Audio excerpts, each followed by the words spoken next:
गुणसूत्र या क्रोमोसोम।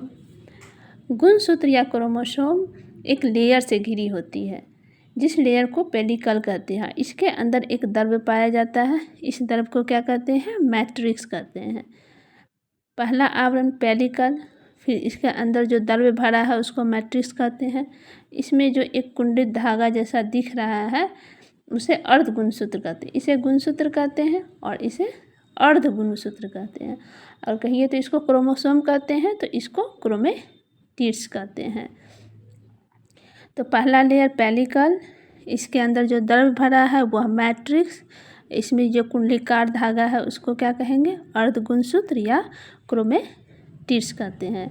इस तरह कह सकते हैं क्रोमोसोम को 3 भागों में बांटा गया है, पेलिकल, मैट्रिक्स और क्रोमेटिड्स। यह कोशिका के केंद्रक में पाया जाता है। क्रोमोसोम कहाँ पाया जाता है? तो कोशिका के केंद्रक में पाया जाता है। यह महीन, लंबे तथा अत्यधिक कुंडलित धागे के रूप में दिखते हैं। कोशिका विभाजन के समय में यह सबसे स्पष्ट रूप से दिखाई देता है। सामान्यतः क्रोमोसोम बेलनाकार होते हैं। प्रत्येक क्रोमोसोम के 3 भाग हुए, एक पेलिकल, दूसरा जो द्रव्य हुआ मैट्रिक्स, और इसमें जो धागा हुआ वो क्या कहलाएंगे? क्रोमेटिड्स या अर्ध गुणसूत्र। क्रोमोसोम के जो सबसे बाहरी आवरण है उसको पेलिकल कहते हैं और पेलिकल कहते हैं।